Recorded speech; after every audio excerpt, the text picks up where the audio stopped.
Friends నమస్తే అండి, welcome to our channel. జొన్నల హెల్త్ కి చాలా మంచిది కదండి.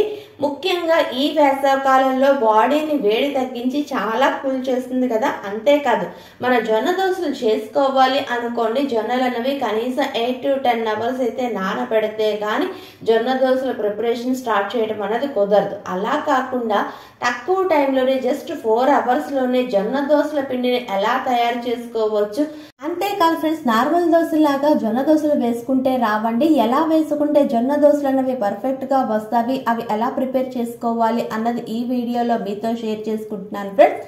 ఇంకెందుకండి ఆలస్యం, వీడియోలోకి వెళ్ళిపోదామా మరి.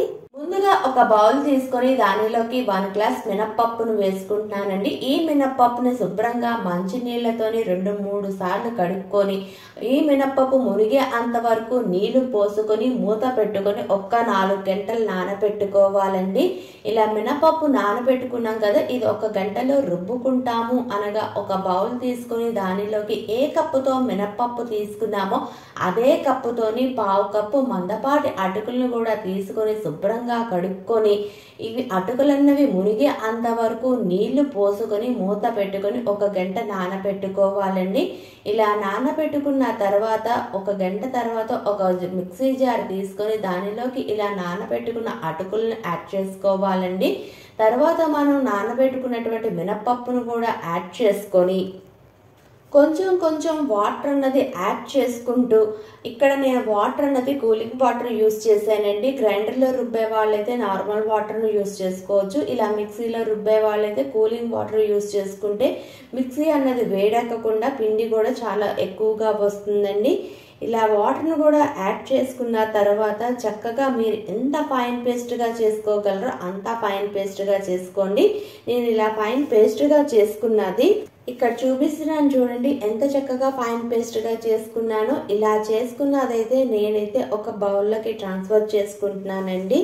ఇలా బౌల్లోకి ట్రాన్స్ఫర్ చేసుకున్న తర్వాత మనం ఏ కప్పుతో అయితే మినప్పప్పును తీసుకున్నాం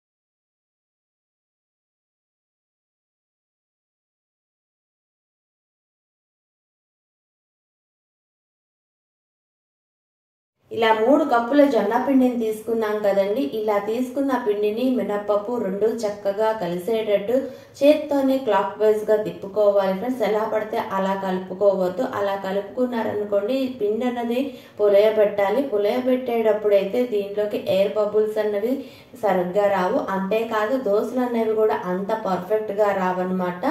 అంతేకాదు ఫ్రెండ్స్, మనం రుబ్బుకున్న మినప్పిండి జొన్న పిండి కలుపుకున్నప్పుడు పిండి అనేది కొంచెం గట్టిగా ఉంటుంది కదా, అప్పుడు కొంచెం వాటర్ అనేది యాడ్ చేసుకొని క్లాక్ వైజ్ లో మాత్రమే తిప్పుకోవాలండి. అలా తిప్పుకున్న తర్వాత ఇక్కడ పిండి కన్సిస్టెన్సీ చూపిస్తున్నాను చూడండి, ఇలా వస్తుంది. ఇలా వచ్చిన దాన్ని మూత పెట్టుకుని నేనైతే ఒక నైట్ అంతా పులయబెట్టుకుంటున్నానండి.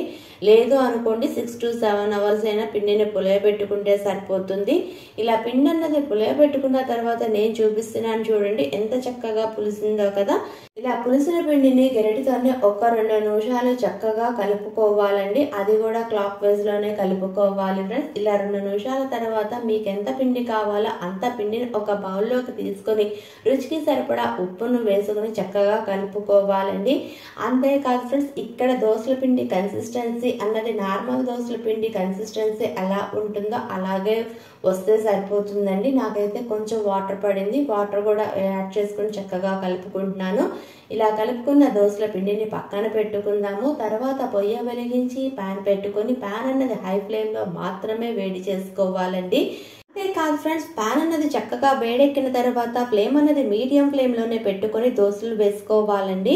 అంతేకాదండి, నార్మల్ దోశ అనుకోండి ప్యాన్ అనేది హై ఫ్లేమ్ లో పెట్టుకుని దోశ వేసుకొని దోశను కాల్చుకుంటాం కదా, ఇక్కడ మాత్రం ఫ్లేమ్ అనేది మీడియం ఫ్లేమ్ లోనే పెట్టుకోవాలి. అంతేకాదండి, దోశ వేసుకున్న వెంటనే ఇక్కడ ఆయిల్ వేసుకోకూడదు.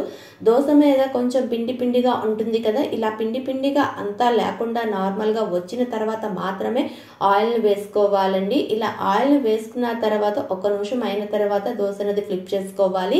ఇలా ఫ్లిప్ చేసుకున్న తర్వాత కొంచెం ఆయిల్ అన్నది కూడా మళ్ళీ వేసుకొని ఇలా చక్కగా దోశ అనేది మంచి బంగారు రంగు వర్ణం వచ్చే అంతవరకు కాల్చుకున్న తర్వాత దీన్ని డిష్ అవుట్ చేసుకోవటమే ఫ్రెండ్స్. ఇలా ప్రిపేర్ చేసుకున్న దోశలను అయితే నేనైతే మాత్రం టమాటా చట్నీ తో ఎంజాయ్ చేస్తున్నానండి. టమాటా చట్నీ అన్నది ఆల్రెడీ మన ఛానల్లో ఉంది. లింక్ అన్నది కింద డిస్క్రిప్షన్ లో ఇస్తాను. ఎవరైనా చూడనటువంటి వాళ్ళు ఉంటే ఒక్కసారి చెక్అవుట్ చేసేయండి ఫ్రెండ్స్. అంతే ఫ్రెండ్స్, ఎంతో ఈజీ, హెల్తీ, టేస్టీ అయినటువంటి జొన్న దోశలు రెడీ. ఇంకెందుకండి ఆలస్యం, మీరు కూడా ఈ రెసిపీని ట్రై చేసి ఎలా వచ్చిందో ఆ ఫీడ్బ్యాక్ ని నాతో షేర్ చేసుకోవడం మర్చిపోద్దు. మీకు కానీ ఈ వీడియో నచ్చితే లైక్ చేయండి, షేర్ చేయండి. అంతేకాదు ఫ్రెండ్స్, ఇలాంటి quick and easy healthy recipes కోసం ఈ ఛానల్ ని సబ్స్క్రైబ్ చేసుకోండి. Thanks for watching.